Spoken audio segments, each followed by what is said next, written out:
Act बघा, थोडासा एक जनजागृतीचा एक कार्यक्रम है, सगळ्यांनी इकडे बघा। सब पेशेंट्स को ये रिक्वेस्ट है प्लीज कि यहाँ पे देखिए, एक जरा अवेयरनेस प्रोग्राम चल रहा है, प्लीज।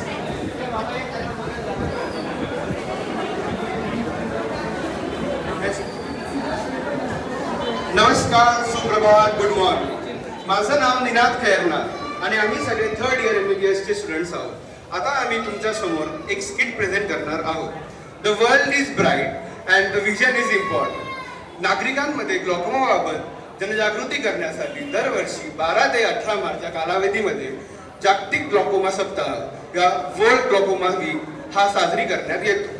ग्लॉकोमा, काचबिंदू किंवा काला मोतिया हा एक गंभीर नेत्ररोग आहे। याच्यामुळे पेशंट्सला दृष्टीहीन व अंधत्व होण्याचे चान्सेस खूप असतात। दरवर्षी नवीन नवीन थीम घेऊन जागतिक म्हणजे WHO येते। याच्यामध्ये ह्या वर्षीची थीम आहे the world is bright, make your vision important. आता पुष्पक कदम आणि माझे सगळे मेट्स आता एक ऍक्ट प्रेझेंट करणार आहे। पुष्पक पुष्पक रस्त्यावरनं जाताना गाडीवरती जात असतो आणि अचानक वळण घेताना त्याचा अपघात होतो। अपघात झाल्यावरती आजूबाजूचे लोक त्याला प्राथमिकोपचार केंद्रात घेऊन जातात। प्राथमिकोपचार केंद्रात घेऊन गेल्यानंतर डॉक्टर त्याचं प्रथमोपचार करतात व त्याला अपघाताचे कारण विचारतात। अपघाताचे कारण विचारल्यास हे निष्पन्न होतं की पुष्पकला बाजूची गाडी न दिसल्याने हा अपघात घडला। डॉक्टर त्याची दृष्टी चेक करतात व त्याला पुढे नेत्ररोग तज्ञांकडे जाण्याचा सल्ला देतात।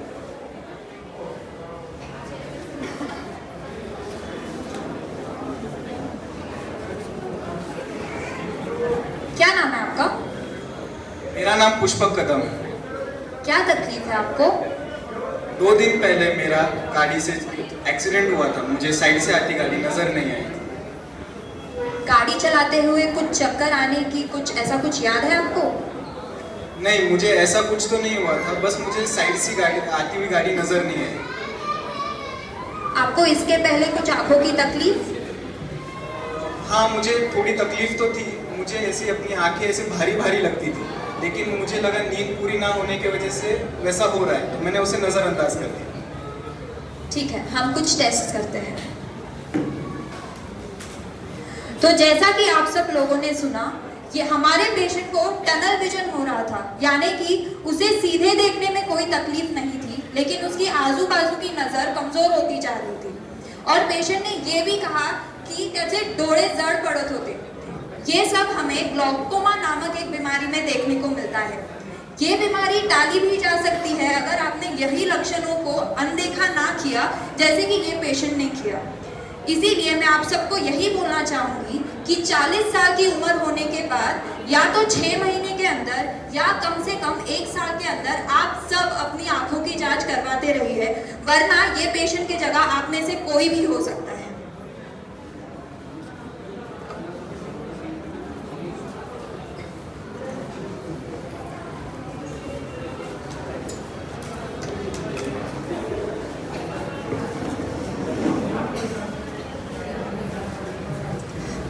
तुमचं नाव काय आहे?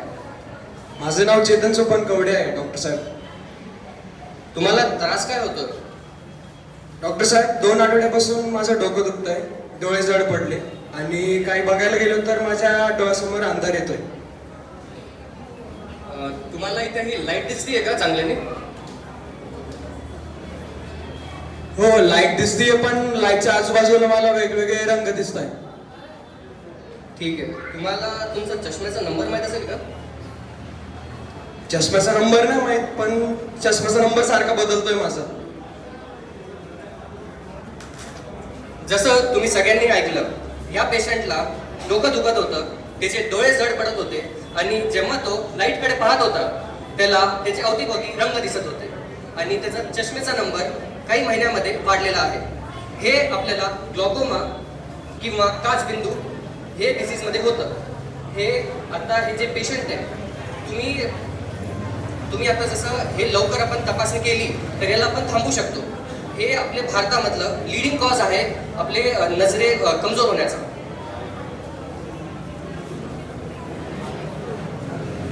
डॉक्टर साहेब, असं तर नाही होणार ना की 2 आठवड्यानंतर मी तर पूर्ण आंधळ होऊन जाईल? नाही, आता तुमची आहे ना लवकर तपासणी झाली, त्याच्यामुळे तुम्ही लवकर अंधाळ्यात होणार नाही. तुम्हाला मी थोडे ड्रॉप देतो, हे तुम्ही दररोज टाकले तर तुम्ही अंधाळ्यात होणार नाही.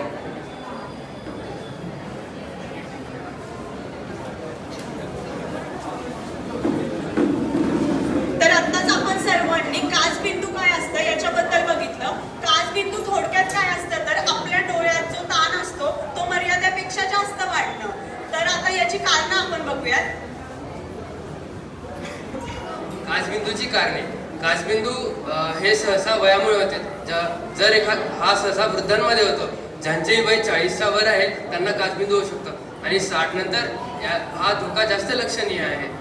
बाकी आजार जसे की मधुमेह अर्थात डायबिटीसच्या रुग्णांनाही काचबिंदू होण्याची जास्त शक्यता आहे. हायपरटेन्शन अर्थात उच्च रक्तदाब, मायग्रेन आणि थायरॉइडचे आजार या रुग्णांनाही काचबिंदू होऊ शकतो. आणि काचबिंदू हा आजार हेरिडिटी आहे, अर्थातच हा आपल्या परिवारामध्येही पसरू शकतो, पिढी दर पिढीही होऊ शकतो. आता हा आजार एवढा महत्वाचा का आहे? कारण आपल्या डोळ्यामध्ये एक नस असते. तर काचबिंदूमुळे काय होतं, ही नस जी आहे ती सुकून जाते आणि त्याच्यामुळे आपली नजर कमी होऊ शकते. आणि आपली नजर कमी झाल्यानंतर काही दिवसांनंतर आपल्याला अंधत्वही येऊ शकतं. तर आता याच्यावर उपाय काय करणार आपण?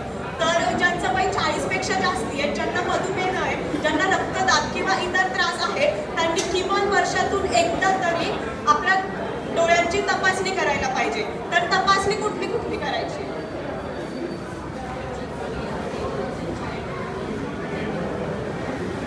ज्यांच्या घरी कुणाला डायबिटीज आहे, मधुमेह आहे किंवा रक्तदाब पण आहे, ज्यांच्या आई वडिलांना आहेत त्या मुलांनी सुद्धा स्वतः येऊन आणि पूर्ण परिवाराला त्याचा धोका आहे त्याच्यामुळे त्यांनी सगळ्यांनी स्वतः आलं पाहिजे तपासणी करायला. तर तुम्हाला तपासणी कुठली कुठली करायची आहे? तर पहिली म्हणजे डोळ्यातला ताण तपासणी असते, ज्याला आम्ही इंट्राऑक्युलर प्रेशर असं म्हणतो, त्याच्यासाठी एक तपासणी असते. आणि दुसरी म्हणजे आपली नजरेची जी क्षेत्र आहे त्याची तपासणी करतो आम्ही, ज्याला पेरिमेट्री म्हणतो. ह्या 2 तपासण्या आपण केल्या पाहिजे. सर्वात महत्त्वाची गोष्ट म्हणजे एकदा गेलेली दृष्टी कुठलेही डॉक्टर परत आणून देऊ शकत नाही, पण तुमची दृष्टी जाण्याआधी आपण ती थांबवू नक्कीच शकतो. म्हणूनच म्हणतो वेळेत तपासणी करा, काचबिंदूला टाळा.